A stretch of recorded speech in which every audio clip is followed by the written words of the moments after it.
In the previous video, we explored what it means to actually see what's going on inside of our heart, regardless of what we may be thinking, right?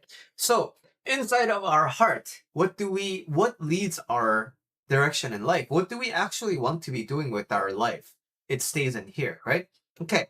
But now that you recognized it, how can you change it? Well, you notice that you are living really afraid. Or you are noticing that you have a lot of hatred in your heart.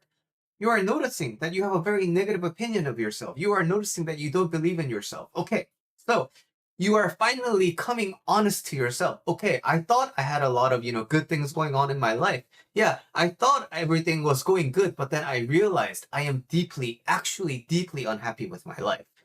So how do I actually change this? Because thinking I can change anytime. I just need to think of it. But how do I actually change my life? This happens in two ways. Number one is, if you're lucky, you can have an experience deeply, deeply in your unconscious so that you change your life in an instant.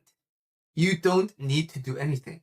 It just, some kind of an event happens or a reckoning happens in your life, and then boom, it happens so deep in your unconscious, you don't need to do anything. But this is very effective. But if we could have free access to the unconscious, it wouldn't really be called the unconscious, right? So it's less reliable because we can't reliably connect to our unconscious. And to do that, maybe my background is hypnosis, right?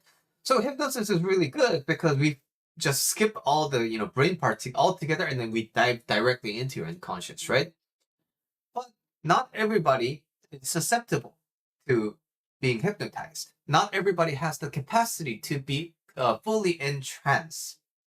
And this is why it's so individually variable. This is why, my dad's practice, my practice, when it comes to hypnosis, I can't really guarantee the results because I don't know what's in your unconscious, even if I can get into accessing your unconsciousness.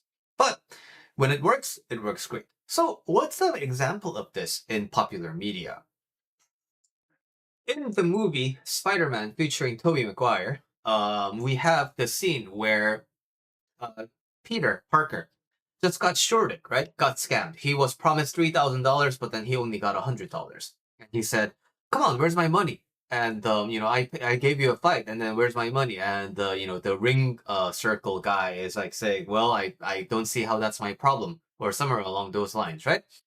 And then right after Peter leaves,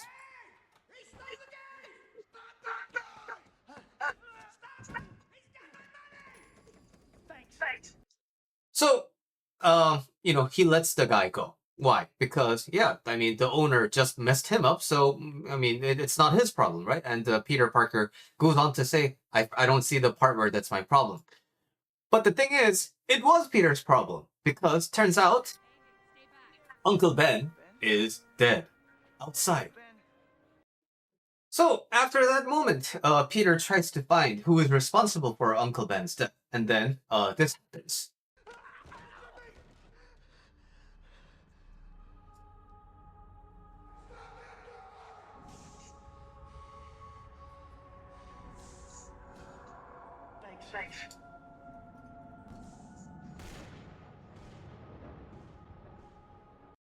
So it turns out that it was actually Peter's problem.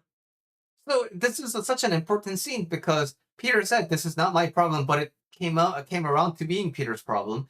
And also, Uncle Ben said, "With great power comes great responsibility," and Peter abdicated that responsibility, and then it comes back to bite his ass, right?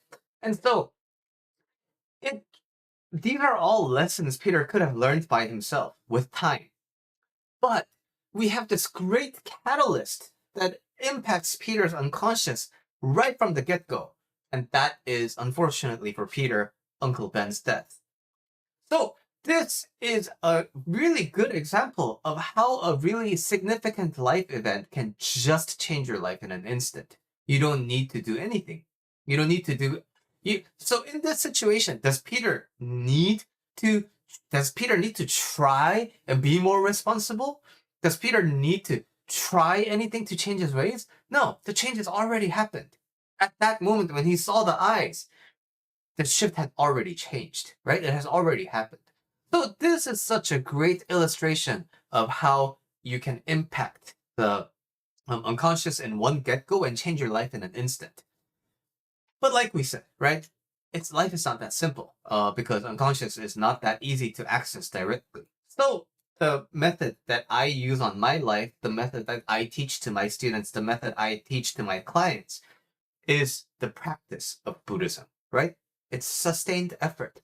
It is sustained, voluntary, humanly possible challenges over time, right? In 1 month, you're gonna get a taste.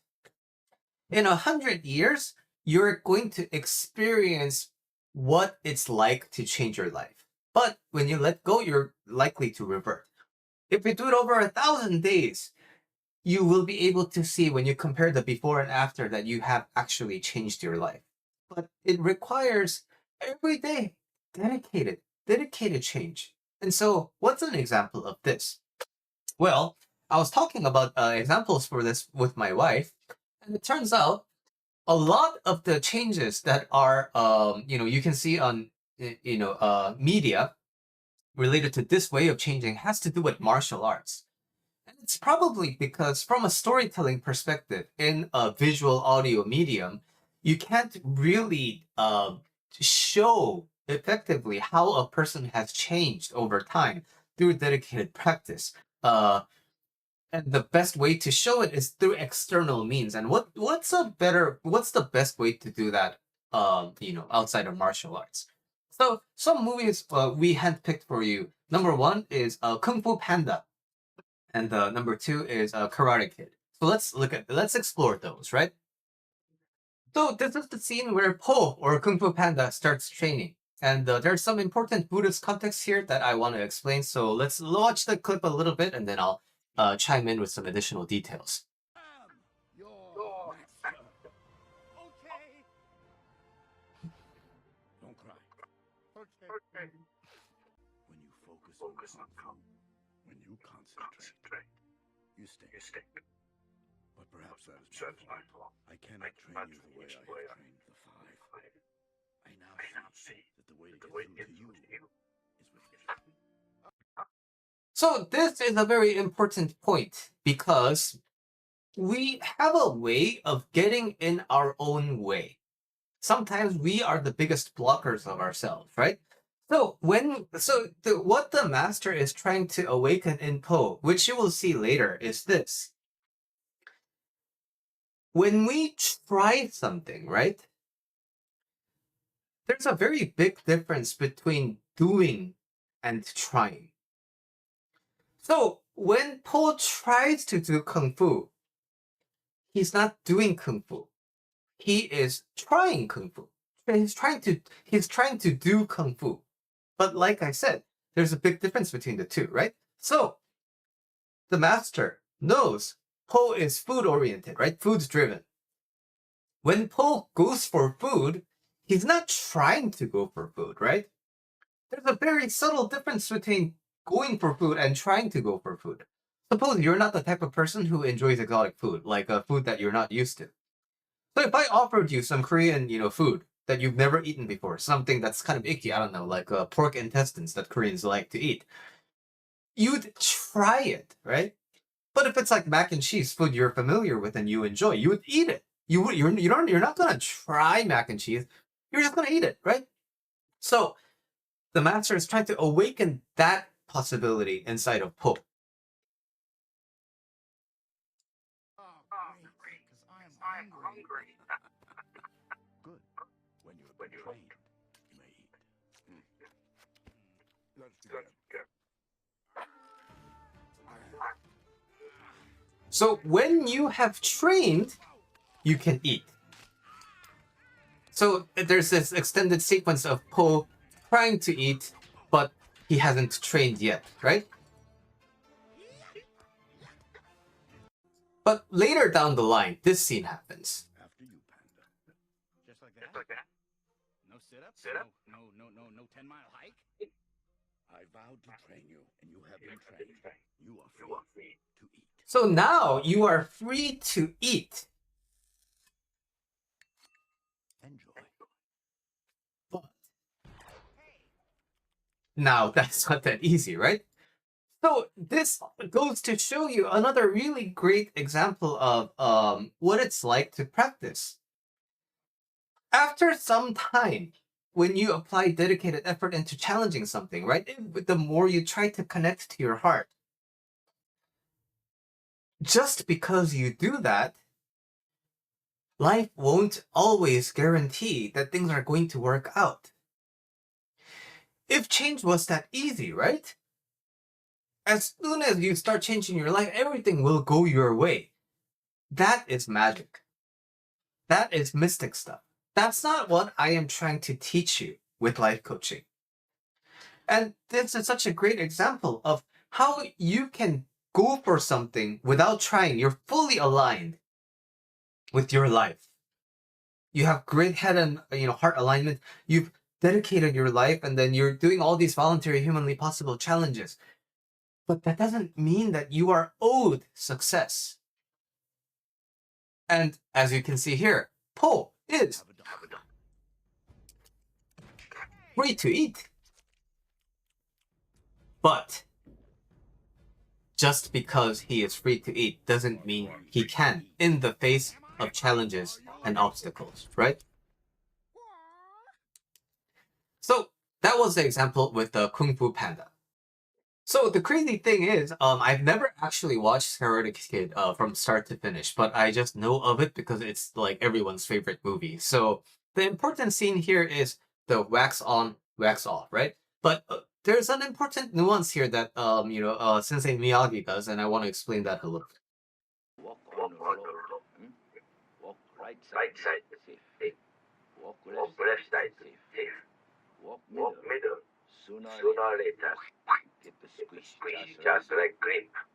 Here, karate, same thing. Either you karate do yes, or karate do no. You karate do yes, so. So the important part here is this. In Buddhism, we talk a lot about the middle way, right? Don't go into extremes, but participate in the middle. Have that flexibility of mind to choose the middle way. But in here, he's kind of Sensei Miyagi is kind of talking about the opposite, right? When you're in the middle, you're like gonna get squished, so you have to pick a side. So the important nuance here is that as we engage in something, right? We oftentimes find ourselves confused because we are not aligned to something. So it's like the whole thing about the head and heart alignment, right? Your head thinks, oh, I want to do karate, but then if I'm scared inside, right? Which is what's happening to the main character here. He wants to be strong, but there's a lot of inner fear here. He has a lot of desire for strength, but there's a lot of weakness manifesting inside. So Sensei Miyagi is trying to teach you have to commit to something, right? Because you can't have it. Not all life choices are going to be compatible with each other. And sometimes you have to make the commitment into going with something. But why this is different from the middle way is the middle way has to do with suffering. So in order to eliminate suffering from your life, you have to be able to see things from a middle way. So this is more about aligning to a purpose without hesitation, committing to something. And that's why the middle way is kind of like sort of explained in the opposite in this clip here. But to go back to the clip, right? Sensei teaches. He said, oh, I'm going to teach you karate. But what's actually happening is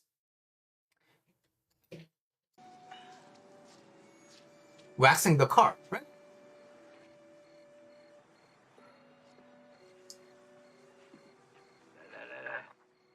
Wax on. Right hand circle. Wax off. Then circle.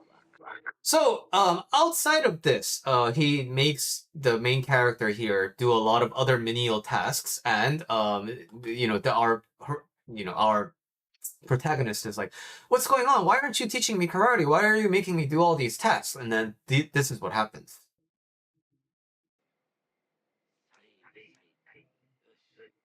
Show me wax on, wax off.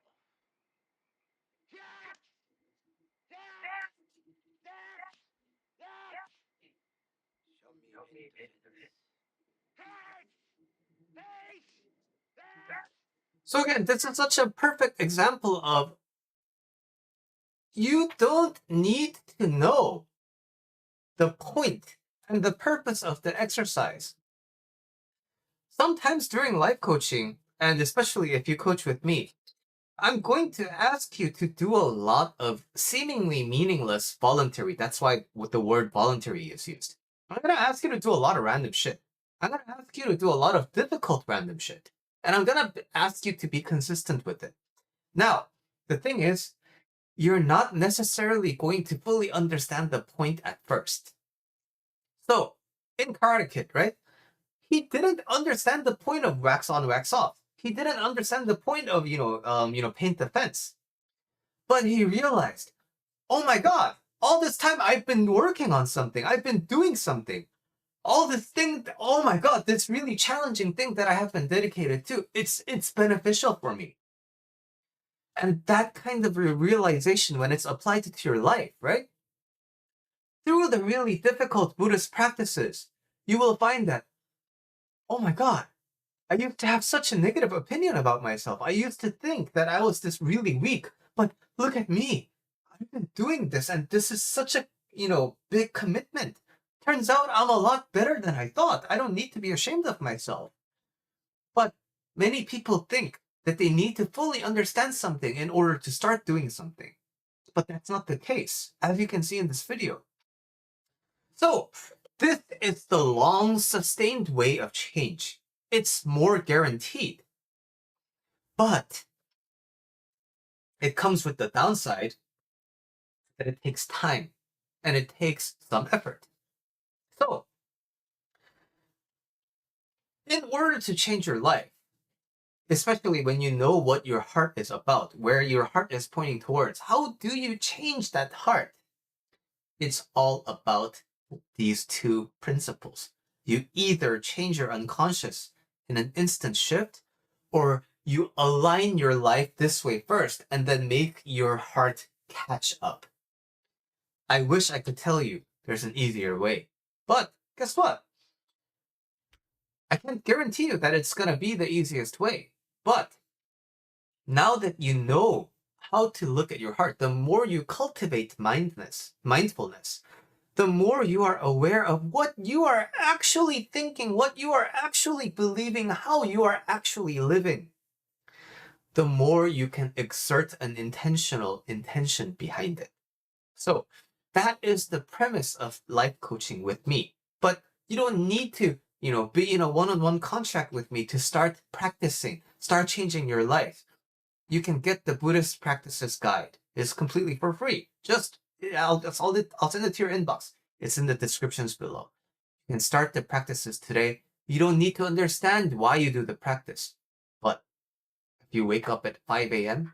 and you do 108 bows, and if you meditate every day for at least 10 minutes, I guarantee you, your life is going to change.